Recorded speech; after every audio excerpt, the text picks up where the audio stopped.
ஓம் சாய்ராம். எல்லாம் வல்ல சுவாமியின் பொற்பாத கமலங்களுக்கு 1000 கோடி முறை வணக்கங்கள். இந்த வீடியோவை பார்க்கின்ற குழந்தைகளுக்கும் பெரியோர்களுக்கும் லவ்விங் சாய்ராம்.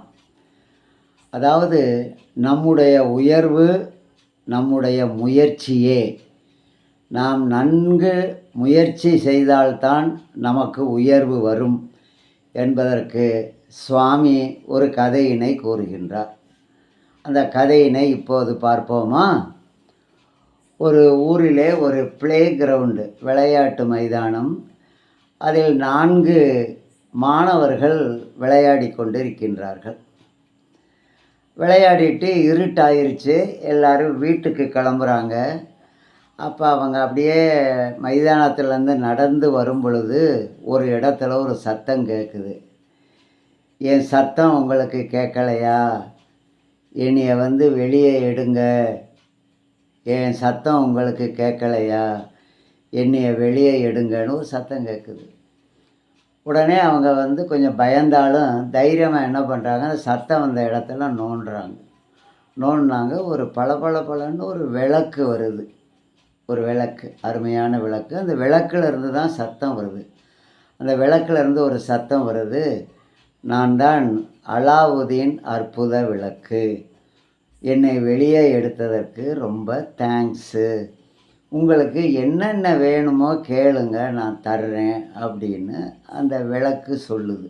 விளக்கிலிருந்து சொல்லுதுன்னா, அந்த வெளியே எடுத்த உடனே விளக்கிலிருந்து ஒரு சின்ன பூதம் மாதிரி வருது. அந்த பூதம் இதெல்லாம் பேசுது. உங்களுக்கு என்ன வேணுமோ கேளுங்க, ஏன்னா என்னைய பூமிக்குள்ளேருந்து வெளியே எடுத்து எனக்கு ஃப்ரீடம் கொடுத்துட்டீங்க. நான் ரொம்ப வருஷம் உள்ளேயே அடைச்சி கிடந்தேன் அப்படின்னு சொல்லுது. சரின்னு அந்த முதல் மாணவன் என்ன சொல்கிறான்னு கேட்டிங்கன்னா, எனக்கு விளையாட்டில் ரொம்ப ஆர்வம், ரொம்ப எனக்கு இன்ட்ரெஸ்ட்டு ஜாஸ்தி. அதனால் எனக்கு ஒரு கிரிக்கெட் விளையாடுவதற்கு அந்த ஸ்டம்ப்பு, பாலு எல்லாம் எனக்கு, அதே மாதிரி ஃபுட்பால் விளையாடுறதுக்கு பந்து எல்லாம் எனக்கு உருவாக்கி தரணும் அப்படின்னு சொல்கிறான். சரி, நான் அப்படியே செய்கிறேன், மொத்தமாக நான் செய்கிறேன், அடுத்தவங்க என்ன சொல்கிறாங்கன்னு கேட்குறேன்ட்டு 2வது பையனை பார்த்து உனக்கு என்ன வேணும்னு கேட்குறேன். எங்கள் ஸ்கூலில் நிறைய ஹோம்ஒர்க்கு தர்றாங்க. அந்த ஹோம்ஒர்க் என்னால் செய்யவே முடியலை. அதனால் நீ தினமும் எங்கள் வீட்டுக்கு எனக்கு அந்த ஹோம்ஒர்க்கை செஞ்சு தரணும். சரி அப்படின்னு.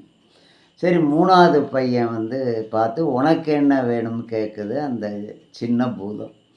அவன் சொல்கிறான், எங்கே பார்த்தாலும் பிச்சைக்காரங்க நிறைய பேர் இருக்கிறாங்க, ரொம்ப கஷ்டப்படுறாங்க. எனவே அவங்களுக்கெல்லாம் நான் உதவணும்னு நினைக்கிறேன். ஆனால் என் கையில் பணம் இல்லை. அதனால் எனக்கு நிறைய பணத்தை கொடு, நான் அதை வச்சு அந்த பெக்கர்ஸு, அந்த பிச்சை எடுக்கிறவர்களுக்கெல்லாம் பணத்தை கொடுத்து அவங்கள பாதுகாப்பாக இருக்க சொல்லுவேன். அவங்களுக்கு போர்வை, படுக்கிறதுக்கு பெட்டு அதெல்லாம் வாங்கி. சரிப்பா செய்கிறேன் அப்படின்ட்டு 4வது பையன், உன்னைய பார்த்து கேட்குறேன், உனக்கு என்ன வேணும்? அவங்கெல்லாம் கேட்டுட்டாங்க, நீ கேளுன்னு பூதம் சொல்லுது. அந்த பையன் சொல்கிறான், எனக்கு ஒன்றுமே வேண்டாம். ஏன்னா எனக்கு கடவுள் 2 கண்ணை கொடுத்துருக்கிறார், 2 காதை கொடுத்துருக்கிறார், ஒரு அழகான வாயை கொடுத்திருக்கிறார், நல்ல அறிவை கொடுத்திருக்கிறார், 2 கைகளை கொடுத்திருக்கிறார், 2 கால்களை கொடுத்திருக்கிறார். இது எல்லாமே கடவுள் எதுக்கு கொடுத்திருக்கிறார்னா, நான் நன்கு உழைக்க வேண்டும், நன்கு உழைத்தால்தான் வாழ்க்கையில் முன்னேறலாம் என்பதற்குத்தான் கடவுள் இந்த நல்ல அவயவங்கள், அதாவது நம்ம கை கால் இதெல்லாமே நல்லா கொடுத்துருக்கிறார். எனவே அதை வைத்து தான் நான் முன்னேற வேணும்னு நினைக்கிறேன். முன்னாடி பிச்சைக்காரங்க மாதிரி நாங்களும் நின்று எனக்கு அது வேணும் இது வேணும்னு கேட்குறது எனக்கு விருப்பம் இல்லை. இவங்க கேட்டது எனக்கு பிடிக்கலை. எனவே வாழ்க்கையில் முன்னேறணும்னா நாம் நம்முடைய கைகளையும் கால்களையும் மனதையும் இந்த உடலையும் வைத்து நன்றாக முயற்சி செய்து உழைக்க வேண்டும். அதாவது அந்த எஃபர்ட்டு போட்டால் தான் நமக்கு வாழ்க்கையிலே உயர்வு அப்படிங்கிறது தான் என்னுடைய குறிக்கோள். எனவே எனக்கு ஒன்றும் வேண்டாம், இவங்களுக்கு ஒன்றும் தர வேண்டாம், நீ மறைஞ்சு போயிரு அப்படின்னு சொன்ன உடனே அந்த பூதம் அந்த 4வது பையனுடைய காலிலே விழுந்து, நீ கரெக்டான சொன்ன, இதைத்தான் நான் விரும்புகிறேன். எனவே மாணவர்கள் நன்றாக உழைக்க வேண்டும், அப்பொழுதுதான் வாழ்வில் உயர்வு வரும். நீ சொன்னபடி நான் மறைஞ்சு போயிறேன்ட்டு அந்த பூதம் மறைஞ்சிருது.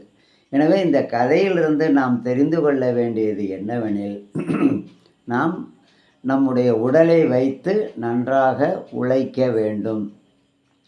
உழைப்பின் வாரா உயர்வும் உளதோ அப்படிங்கிறது ஒரு முதுமொழி. அதாவது உழைத்தால் இந்த உயர்வு வராமல் போகுமா என்பது ஒரு முதுமொழி. எனவே பெரியவர்கள் எல்லோரும், வாழ்வில் உயர்ந்தவர்கள் எல்லோரும் நன்காக உழைத்துத்தான் மேலே வந்திருக்கின்றார்கள். அப்துல் கலாம் வாழ்க்கையை கூட கேட்டிருப்பீர்கள். அவர் உழைத்து உழைத்துத்தான் மேலே வந்தார். பெரிய பெரிய விஞ்ஞானிகள், அறிஞர்கள் எல்லோரும் உழைப்பை போட்டுத்தான் உயர்வை அடைந்திருக்கிறார்கள். எனவே குழந்தைகளாகிய நீங்களும் நல்ல எஃபர்ட் போடுங்க. வாழ்க்கையில் எல்லா உயர்வுகளும் வந்து சேரும். ஜெய் சாய்ராம்.